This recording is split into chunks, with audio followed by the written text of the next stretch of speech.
Dans cette vidéo, je vous présente mes Manga Badass d'Or 2022. Bien sûr que j'aurais aimé vous faire participer afin que vous puissiez voter pour votre manga préféré dans chacune des catégories que je vais vous présenter. Mais comme vous le voyez, je ne suis pas en avance puisque nous sommes déjà en 2023. Je vous explique tout ça juste après le générique.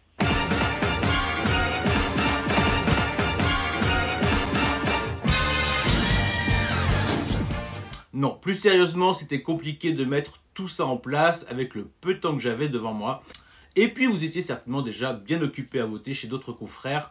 Avec ça, je craignais que ça devienne assez redondant pour vous. Donc, j'ai fait mon truc à ma sauce. Et tant pis si vous visionnez ça en 2023.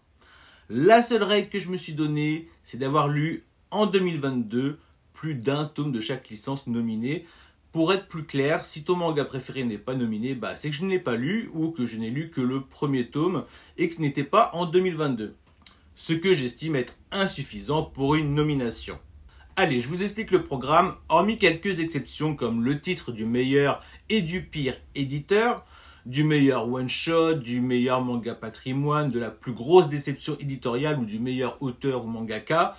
Toutes les autres catégories telles que le manga shoujo, le manga seinen, le manga josei, le manga humour, le manga de sport, le manga de thriller, le manga de romance, le manga de science-fiction, voire le manga underground ou le manga slice of life, et même le titre de meilleure édition collection.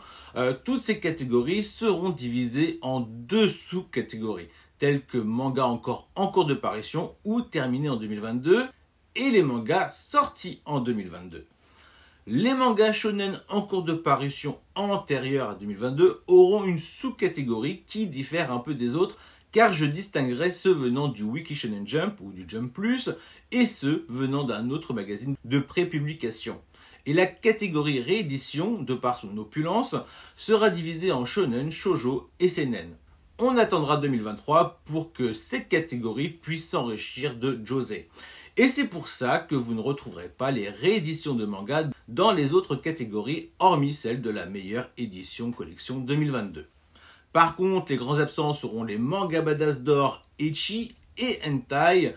Ecchi parce que j'en lis trop peu, et les hentai parce qu'ils mériteraient leur propre récompense. Et là, tout de suite, je suis pas chaud. Alors, ainsi présenté, ça peut vous paraître laborieux comme programme. Mais en vérité, ça apportera bien plus de visibilité à certains titres. Tout sera plus carré et ainsi, il y en aura pour tous les goûts. Une fois les nominations faites et la présentation qui va avec, je justifierai ma décision avant de donner le prix du Manga Badass d'Or 2022 à chacune des catégories et sous-catégories nommées. Et il est fort possible que la vidéo soit divisée en 3 parties distinctes. Bien sûr, si vous souhaitez avoir votre mot à dire, je serai curieux de vous lire en commentaire, surtout si en plus vous prenez le temps de vous épancher à votre tour pour telle ou telle autre licence. Chose promise, chose due, on commence tout de suite avec la catégorie du pire éditeur. Sont nominés pour le prix Manga Badass du pire éditeur 2022, Crunchy, Kazé. Pour moi, c'est la même. Comment passer à côté de ce tsunami de mauvais choix et de mauvais goût? Tout commence avec une annonce se voulant respectueuse des collections et des collectionneurs. Dans les faits, on a eu le droit à tout l'inverse, sous couvert d'une solution des plus bancales à propos des jaquettes, alors qu'il aurait juste fallu adapter le logo Crunchy à celui de Kazé, ou proposer des jaquettes réversibles, ce qui était totalement faisable étant donné qu'il n'y a aucun ornement ou traitement particulier donné à leurs jaquettes. On peut aussi parler du community manager un peu monomaniaque qui nous a démontré qu'il était juste capable de poster sur Fujimoto et Dandadan. Et la grosse crasse de Crunchyroll, c'est le prix du Hokuto no Ken pour le format proposé qui, je le crains, fera jurisprudence. Est également nominé Mangetsu qui a mal fini son année. Ils en auront finalement déçu plus d'un avec l'augmentation de leur licence. Et même si la plupart peuvent se justifier, concernant les Junji Ito, il suffisait de les acheter avant le 1er janvier par exemple. Puis on peut comprendre que le prix relativement bas vis-à-vis de la concurrence était un plan de lancement pour la collection. Ce qui passe très mal, c'est le traitement réservé aux licences de Tetsuo Hara. Pour le format, c'est incompréhensible, même si c'est justifié par le flop commercial des licences, mais que Kenji passe de 8,45 à 9,95, c'est-à-dire une augmentation de 1,50 €, ça fait déjà mal pour les fidèles lecteurs.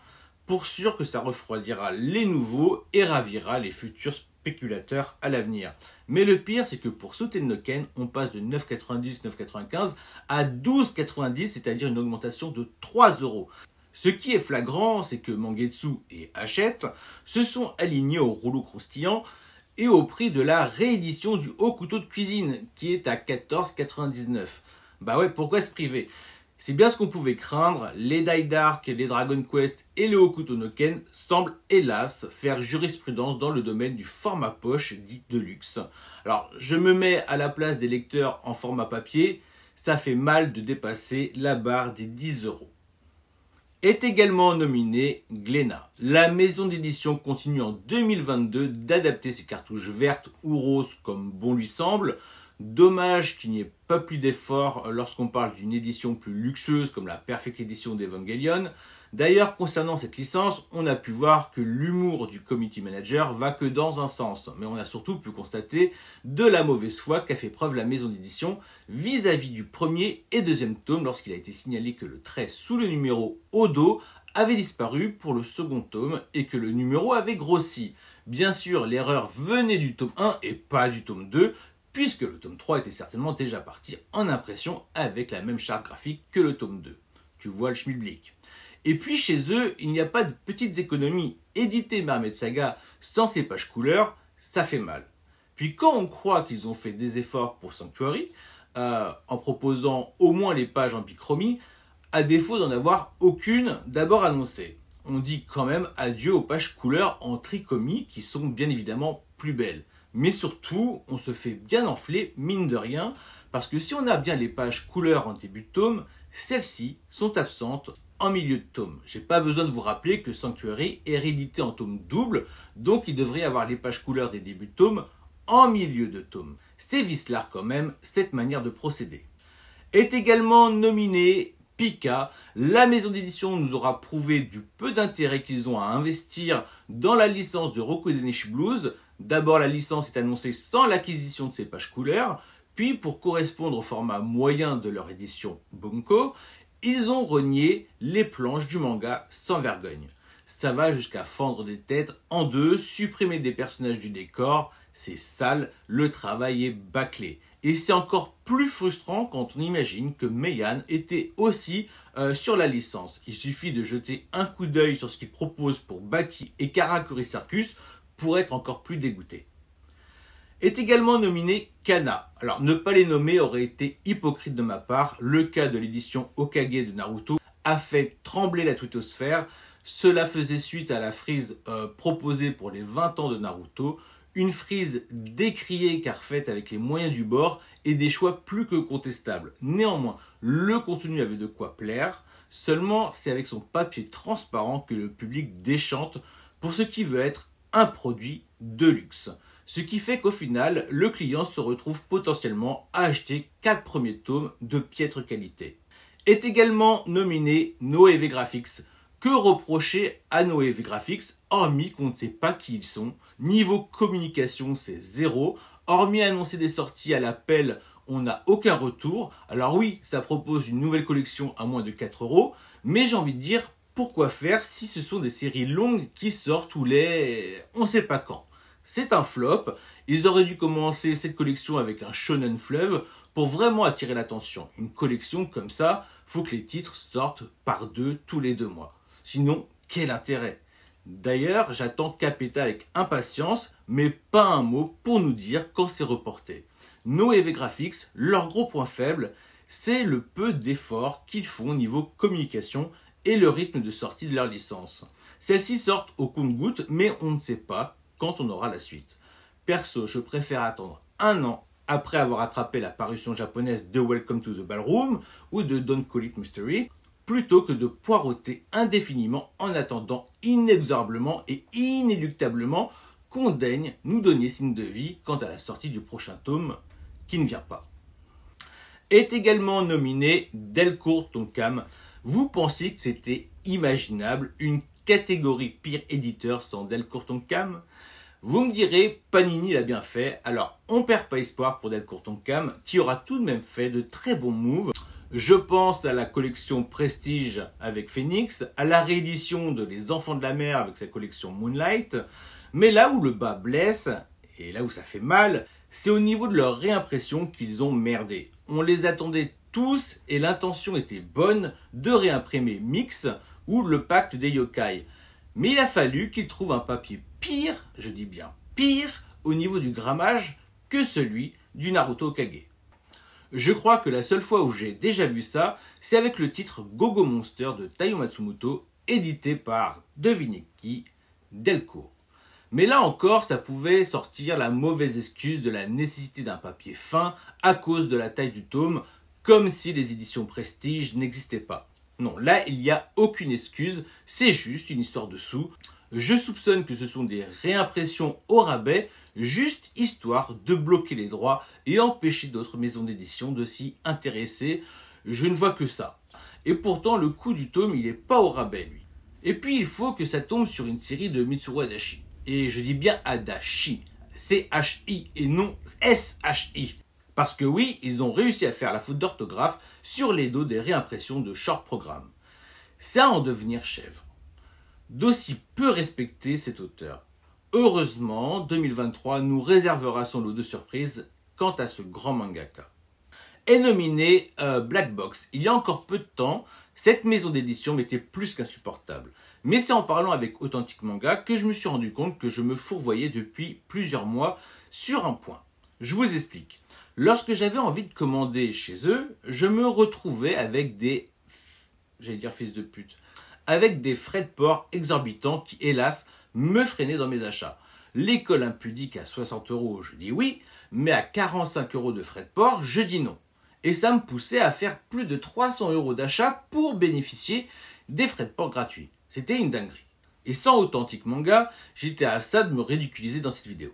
Parce qu'en fait, lorsque vous faites votre commande et que vous allez dans le panier, les frais de port sont automatiquement calibrés sur le coût d'expédition pour les USA. Alors ça aussi, il faut qu'on m'explique la bizarrerie. Mais en fait, si on clique sur le petit onglet, les frais de port pour la France reviennent à 0 €. Alors, mea culpabilis. Par contre, c'est con parce que si je me suis fait avoir, il est fort possible que je ne sois pas le seul, et ils ont raté de nombreuses ventes à cause de leur onglet à la con, qui présélectionne les envois USA. Alors, il faut vraiment qu'on m'explique, si j'avais validé cette absurdité pour être livré en France, aurais-je vraiment payé ces FDP? Bref, pour le coup, je ne peux pas leur tenir rigueur de ces frais de port frauduleux. Mais le truc, c'est que leur réputation les devance et que je n'ai tout simplement pas confiance en cette maison d'édition. Il y a ces rumeurs qui circulent autour d'eux qui me gênent. Il est dit qu'ils proposent leur série en occasion du fait qu'ils n'ont plus les droits pour les vendre. Des tomes d'occasion qui apparaissent de on ne sait où, alors que des tomes étaient en rupture de stock depuis des lustres. On peut savoir si oui ou non, ils ont encore les droits des licences comme l'École impudique, Devilman et Cobra pour ne citer que cela. Des lots d'occasion en état neuf qui réapparaissent comme par magie s'expliquent peut-être pour réduire les coûts exorbitants sur l'impôt dû au stockage. Des magasins comme Noz qui proposent leurs mangas à des prix dérisoires, bon c'est cool, sauf que lorsque ça fait le buzz, derrière ça prétexte qu'on les aurait cambriolés et qu'on aurait volé leurs anciens stocks. C'est quand même étrange. Comment ne pas penser que ça sent un peu la magouille tout ça? Alors, est-il question de réimpression illégale chez Boîte Noire? Le truc, c'est qu'ils ne démentent pas. Je ne les suis pas sur Twitter et de toute façon, si je le faisais, j'aurais certainement le plaisir de me retrouver bloqué comme la quasi-totalité des personnes que je suis sur ce réseau. Ils se ferment à tout échange, mais surtout à toute critique aussi anodine soit-elle. C'est tout de même Boîte Noire qui a annoncé avant même d'avoir acquis les droits d'exploitation l'arrivée des versions manga de Arion et Venus Wars du mangaka Yoshikazu Yasuhiko, alors que ce sont leurs confrères Shinaban qui au final les ont gagnés. Mais on est où là? On marche sur la tête. Alors la question se pose, que sont devenues les précommandes et autres financements participatifs sur ce projet? Y a-t-il eu des remboursements depuis? Des rumeurs nous laissent penser que non, mais peut-être que oui. Alors j'aurai peut-être plus d'infos à travers vos coms. Si vous savez, si vous avez participé, dites-nous. Ces éléments de suspicion font que pour moi, la confiance est rompue. J'espère un jour avoir certains titres de leur catalogue en occasion, mais pas à des prix démesurés, et en espérant qu'il n'y ait pas de défaut. L'idéal serait de pouvoir profiter des titres dont ils n'ont plus les droits chez d'autres maisons d'édition, afin qu'ils deviennent enfin accessibles à tous, sans craindre le produit pirate. Nota bene. Entre-temps où j'ai écrit ce script, et le moment où je tourne cette vidéo, on a appris le 4 janvier 2023 qu'ils menaçaient avec leur avocat de poursuivre Méric de la chaîne Manga Café. Certainement pour diffamation, parce que Méric aurait mis en garde ses abonnés sur les pratiques suspicieuses de la boîte noire. Alors, avant d'attenter des poursuites à tout va, il serait judicieux, il serait même temps qu'ils démentent les faits qui leur sont reprochés, qu'ils nous rassurent et nous expliquent ce qui se passe. Parce que pour l'instant, à part dire que c'est toujours la faute du Jet Black, qu'il leur voudrait du mal en les calomniant, en attendant, ça sent la fils de puterie, la fumisterie. Et derrière, ça use de menaces et intimidations sur un YouTuber random qui, pour une fois, ne leur a pas dit d'aller se faire mettre. Enfin, vous devinez qu'après cette tirade, ce n'est pas le rouleau Christian qui gagne le Manga Badass d'or du pire éditeur 2022, et ce malgré leur envie flagrante de rafler tous les trophées de la pire maison d'édition sur un dernier sprint. Le truc, c'est que la concurrence a été rude cette année. Au final, il n'est pas question de remettre en cause le catalogue d'une maison d'édition, ni de leur passion pour le manga et l'édition. Par contre, il est bien question de remettre en cause le travail et l'investissement que fournissent les maisons d'édition pour proposer un produit de qualité ainsi qu'une communication pédagogique, qui seront au final le meilleur des plans marketing. Mais vous l'avez compris, c'est bien la maison d'édition Boîte Noire, ne m'inspirant aucune confiance, qui remporte le Manga Badass d'or du pire éditeur 2022. Et qu'on ne me sorte pas des histoires de maisons d'édition indépendantes, il y a des manières de faire, et a priori la leur est exécrable envers leur potentielle clientèle. C'était un sacré morceau, maintenant il est temps de laisser place à un peu de bienveillance avec le titre du meilleur éditeur et sont nommés pour le Manga Badass d'or 2022 Kana. Bah oui, parce que même s'ils ont dans un sens merdé avec l'édition Hokage de Naruto, on ne peut pas nier qu'ils ont essayé de corriger le tir. J'ai pu constater de mes propres yeux qu'à partir du tome 5, l'édition était irréprochable, si on nommait le souci des jaquettes, parce que même si on s'habitue à elles, ça va quand même faire bizarre leur frise pour ceux qui ne peuvent pas aligner Naruto et Hokage sur la même étagère. Puis, on ne peut pas nier qu'ils sont à notre écoute. Après la réunion des Hokage, ils ont également proposé à leur clientèle d'être testeurs, voyant bien qu'une bonne partie d'elles en avait marre des privilèges dédiés uniquement aux influenceurs. Et c'est pas rien, c'est un sacré investissement de mettre tout ça en place. Et on n'oublie pas que Kana continue de commercialiser leurs séries, même si celles-ci n'ont pas le succès escompté. On pense à Senseiya, Bako no Reto, Ushijima l'usurier de l'ombre et Gintama. Alors oui, Senseiya a eu une augmentation de prix à l'époque, seulement si je ne dis pas de bêtises, elle a été faite une fois que la Perfect fut intégralement éditée, contrairement au titre de Tetsuo Hara chez Mangetsu. Est nominée la maison d'édition Meian. Ils ont eu leurs difficultés l'année précédente en matière de communication, ils ont fait le dos rond, ils ont bossé et cette année, on peut croire que c'est leur année. Je ne sais pas si ça va payer sur le long terme, mais lorsque presque toutes les maisons d'édition annoncent des augmentations de prix et autres difficultés avec le papier, Meian nous sort l'artillerie lourde avec l'édition Deluxe de Baki et sa superbe box disponible par abonnement. Et il en est de même avec la réédition Deluxe de Karakuri Circus. C'est une dinguerie. Leur choix de distribution leur a souvent été reproché, mais aujourd'hui, il fait totalement ses preuves en éteignant la concurrence lorsqu'il est question de rapport qualité-prix. Je me répète, mais c'est une dinguerie lorsqu'on voit que leurs tomes double Deluxe en format moyen sont moins chers aujourd'hui que des formats poche. Alors, je ne sais pas si ça va durer, mais tout ça sans aucune augmentation tarifaire. Certains reprocheront les difficultés de Meian à faire paraître en temps et en heure certains titres, comme Shigori, mais il faut tout de même rappeler qu'avec ce titre, on n'est pas dans de la réédition, mais dans de la restitution, de la restauration, voire de la reconstruction. Puis c'est peut-être le seul éditeur à octroyer sa confiance à des petits youtubeurs qui n'ont pas encore 1000 abonnés pour promouvoir leurs titres. On peut dire qu'ils sortent leur épingle du jeu. Puis disons-le, il fallait en avoir des coronesses pour sortir la réédition de luxe de Karakuri Circus et la Perfect de Baki. Des licences qui ont été de vrais flops à l'époque de leur parution chez Delcourt. Ils prennent des risques et sans demi-mesure, et c'est ça que j'adore.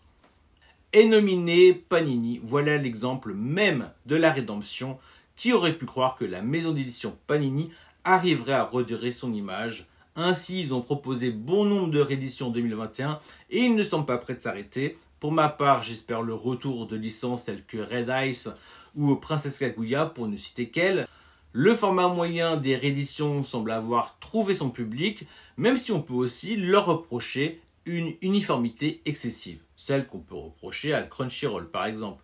Ils prennent aussi des risques avec ce produit luxueux mais atypique qu'est la réédition, ou devrais-je dire aussi la reconstruction de Lone Wolf Cub. D'ailleurs, leur thread devrait faire cas d'école, c'est ça qu'on veut comme communication. Je suis curieux de voir les choix éditoriaux à venir pour 2023, en espérant qu'ils continuent aussi à nous proposer des titres inédits comme Yasha, qui a fait suite à la réédition de Banana Fish. Et doit-on uniquement dire merci à la licence Demon Slayer pour les travaux? J'en doute. Ça a dû faire du bien à l'éditeur, mais on voit bien qu'il y a une restructuration de la maison d'édition, et ce jusqu'à ses fondations, et pour ça, chapeau. Est nominée la maison d'édition Akata, qui continue d'affirmer son identité. Elle est une excellente alternative à ce que proposent d'autres maisons d'édition, avec des titres aux thèmes plus divers et plus ou moins genrés. Chez Akata, rien ne distingue les cibles éditoriales, à savoir si c'est un shonen ou un shoujo ou un josei ou un seinen, ce qui devrait être la norme aujourd'hui en 2022 en France. Alors oui, on lui reconnaîtra une plus grande ouverture au genre LGBT+, mais fort heureusement, elle ne s'y complaît pas, et c'est ça aussi qui est agréable. Il ne reste pas cantonné à un genre ou à une cible éditoriale, sachant cela, tout à chacun peut y trouver son bonheur. De mon côté, j'ai découvert de super shoujo. Tout comme ils ne sous-estiment pas l'apport du format numérique en y proposant la majorité de leurs titres, mais aussi des exclusivités.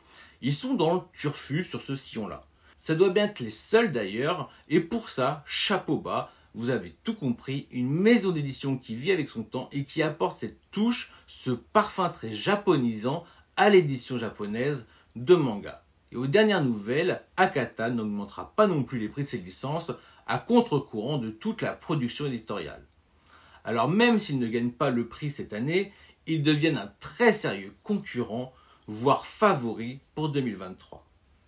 Est nominé la maison d'édition Naban. Je trouve leur communication de plus en plus intéressante. Ils semblent avoir saisi les rouages des réseaux sociaux. C'est un plus.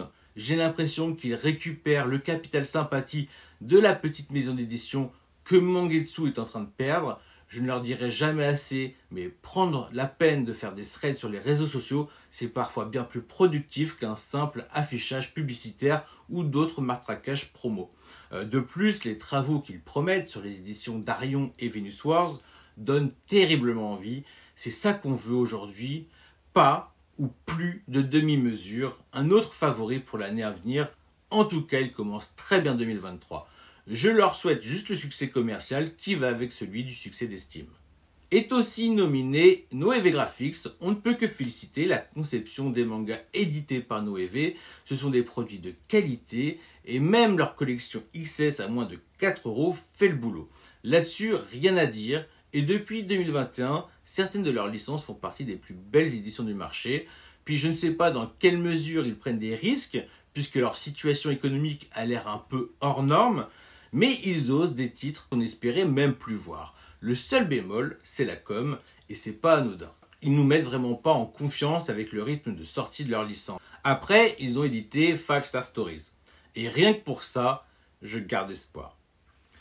Est nominée la maison d'édition Mangetsu. Bah oui, Mangetsu a un palmarès non négligeable en remettant Junji Ito sur le devant de la scène, tout en démontrant à tous que les mangas de sport et de samouraï pouvaient très bien trouver leur public. voire être des succès en termes de vente. Elle a su miser sur la communication en mettant en avant le visage de Sullivan comme étant celui de Mangetsu, ce qui leur a attiré un capital sympathie non négligeable, mais aussi beaucoup de transparence vis-à-vis des dessous de l'édition, ce qui était une vraie lacune chez d'autres maisons d'édition préférant l'opacité et la désinformation. Seulement, et cela se révèle depuis ces derniers mois, cette com excessive peut aussi être à double tranchant lorsqu'elle prend trop d'accent de VRP. Et est nominé le Lézard Noir pour l'ensemble de son œuvre ou de ses œuvres. Il propose un catalogue en marge de toute la production manga, la maison d'édition spécialisée dans le manga d'auteur et de niche. Et je pourrais en dire presque autant pour la maison d'édition IMHO. Pour tout vous dire, pour le titre de meilleur éditeur 2022, mon cœur balance entre deux maisons d'édition. Akata pour sa com, son rapport au numérique, ses prises de risque, l'acquisition de très bons titres, hélas trop peu publicité par le grand public. Il y a peut-être encore des efforts à faire en termes de promotion de leur licence. L'annonce d'une édition héritage avec le clan des pots de Moto Hagio pour ouvrir le bal est suivie par la suite d'un one-shot de Takao Saito. Sa diversité, en veillant à ne pas devenir la maison d'édition LGBT+, ils ont également la confiance de grands auteurs, je pense à Akane Torikai ou Minoru Furuya par exemple. Il y a un capital sympathie avec le visage de Bruno Femme et un respect envers leur clientèle, je les trouve irréprochables. Puis il y a Meian. Vous n'êtes pas sans savoir que je suis en partenariat avec eux, ce qui peut avoir son influence. En attendant, en ce qui concerne leurs abonnements, et de ce que je sais, c'est un vrai combat avec les ayants droit pour nous les proposer. On parle de la maison d'édition Akita Shoten pour Baki, et je crois que le public français ne se rend pas compte du caractère exceptionnel de la chose. En nous proposant cette édition perfecte, avec ses coffrets inédits et tous ses goodies, sans oublier la prise de risque pour des licences ayant déjà floppé par le passé, et Karakuri Circus en est le parfait exemple, pour ce que je considère être une parfaite réussite. Malgré leur success story et leur puissance économique, ils sont encore loin de pouvoir rivaliser face aux mastodontes de l'édition lors de l'acquisition des droits d'exploitation des nouvelles licences. Et pourtant, ils arrivent à tirer leur épingle du jeu. D'ailleurs, on peut remarquer une certaine amélioration au niveau diffusion de leurs nouveautés avec les librairies spécialisées ou les grandes enseignes telles que la Fnac ou Cultura. Il y a peu, leur enseigne Anime Store monopolisait trop la diffusion et la politique de distribution d'IDP contrariait certaines librairies. Je ne sais pas si c'est toujours le cas. Néanmoins, le rapport qualité-prix de leur édition est sans équivalent sur le marché. Je laissais très intéressé par le Furio, à voir si leur lien avec Akita Shoten pourrait porter leurs fruits. Je vous laisse imaginer ce que ça aurait donné s'ils avaient eu les droits de Rokunineshi Blues. Je laissais également intéressé par des licences shoujo, qui mériteraient des rééditions d'ailleurs. Le marché de la réédition ou de titres trop risqués pour les autres maisons d'édition pourrait être leur leitmotiv, mais comme Akata, ils sont obligés de travailler en sous-marin pour ne pas se faire saboter. La concurrence est rude, oublions pas que l'édition est un milieu de requins malgré les copinages. Et pour tout ce que je viens de vous citer, même si niveau com il pourrait s'améliorer en faisant plus de threads, comme je l'ai déjà dit, je trouve ça parfois plus pertinent qu'une simple annonce promo. Pour moi, Meian mérite le titre de meilleur éditeur de l'année 2022, surtout dans cette période d'augmentation des tarifs à tout va. Il remporte donc mon manga badass d'or 2022 et disons-le, Karakuri Circus et Baki n'y sont pas pour rien. La bienveillance, ça va un moment, mais il ne faut pas en abuser. J'enchaîne avec le prix de ma plus grosse déception éditoriale. Et sont nominés pour le manga badass d'or 2022, Rokunineshi Blues, à cause des pages couleurs absentes et des planches rognées, Hokuto no Ken à cause de son format poche et de son prix XXL, Dragon Quest parce que ce titre avait tout pour lui s'il avait été édité en format moyen. Il fait partie de ces titres qui font hélas jurisprudence pour vendre des formats poche aussi chers que des formats moyens. Sanctuary pour sa demi-mesure en termes de page couleur et parce qu'on peut toujours regretter ce choix de la bichromie alors que la trichromie existe. Et Capeta pour son absence en 2022 sans aucune information au demeurant. Mix et le pacte des yokai pour ses réimpressions désastreuses proposant un papier au grammage trop faible, ce qui rend les pages totalement transparentes. Naruto Hokage pour ses 4 premiers tomes au papier transparent, pour l'absence d'alternative au cover, mais aussi pour avoir sorti cette version juste après celle d'Hachette. Et Dike Dark pour son format poche qui fait tout de même pas le figure lorsqu'on est habitué à lire du Doro et Doro, à un prix qui rappelle le format moyen et qui hélas fait tout autant jurisprudence que Dragon Quest pour préparer le terrain au rouleau croustillant et à son haut couteau de cuisine. C'est un combat au coude à coude entre la masterpiece de Roku Inuarashi Blues et la réimpression foireuse de Mix. Je crois que ma plus grande déception revient à Roku Inuarashi Blues. Ce qui aura fait la différence entre ces deux titres, c'est la proposition numérique de ces deux licences. Là où celle de Mix est irréprochable en termes de qualité, en termes de qualité-prix, celle de Roku Inuarashi Blues propose exactement tous les mêmes défauts que sa version papier au prix fort. Il n'y a pas d'effort, il n'y a rien pour rattraper le massacre. On se retrouve pour la suite des remises de prix dans une prochaine vidéo qui se consacrera principalement aux sous-catégories telles que les mangas de sport, de romance et tout.